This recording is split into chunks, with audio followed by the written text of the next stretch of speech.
Annual exam leave start ஆகிடுச்சுங்க. Exam முடிஞ்சிட்டு so எப்படி எல்லா கிட்ஸும் வீட்டில் இருப்பாங்க. ஒரு நாளைக்கு 2-3 டைமாவது ஸ்நாக்ஸ் கேட்பாங்க. நாம் வந்து கொஞ்சம் இன்க்ரீடியன்ஸ் வச்சு கொஞ்சம் டேஸ்ட்டாக இருக்கிற மாதிரி ஏதாவது ஒரு ஸ்நாக்ஸ் செய்யலாம் எனக்காவது நினச்சிங்கன்னா இந்த ரெசிபி ட்ரை பண்ணி பார்க்கலாங்க. நல்லாவே இருக்கும். இந்த ரெசிபிக்கு பார்த்திங்கன்னா கோதுமை மாவு, மைதா மாவு, சத்து மாவு எது வேணாலும் யூஸ் பண்ணலாங்க.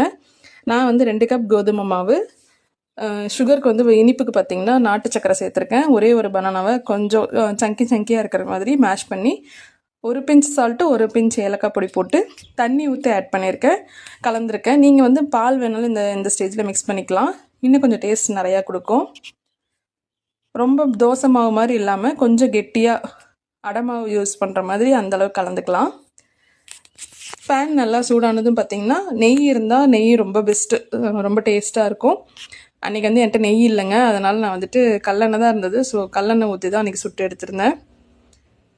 இது கூடவே பார்த்திங்கன்னா நிறைய வெர்ஷனும் ட்ரை பண்ணலாம். குட்டி குட்டியாக தேங்காய் கட் பண்ணி போட்டு நெய்யில் வதக்கி அதை கூட ஆட் பண்ணி போடலாம், நல்லாயிருக்கும். இன்னொன்று என்னென்னு பார்த்திங்கன்னா பேரிச்சம்பழத்தை வந்து குட்டி குட்டியாக கட் பண்ணி இதிலே ஆட் பண்ணி சுடலாம், அதுவும் டேஸ்ட்டாக இருக்கும். 2 months கிட்ட லீவ் இருக்க போது. ஸோ இந்த மாதிரி ஏதோ சின்ன சின்ன ரெசிபி ட்ரை பண்ணி கொடுத்து மேக்ஸிமம் கடையில் வாங்குறத அவாய்ட் பண்ணுறதுக்கு இது நமக்கு ஒரு சான்ஸு. இந்த ரெசிபி நீங்களும் ட்ரை பண்ணி பார்த்தீங்கன்னா எப்படி இருந்துச்சுன்னு சொல்லுங்கள். அடிக்கடி இந்த மாதிரி ஸ்நாக்ஸ் ரெசிபிக்கு நம்ம பேஜை ஃபாலோ பண்ணி வச்சுக்கோங்க. Thank you friends.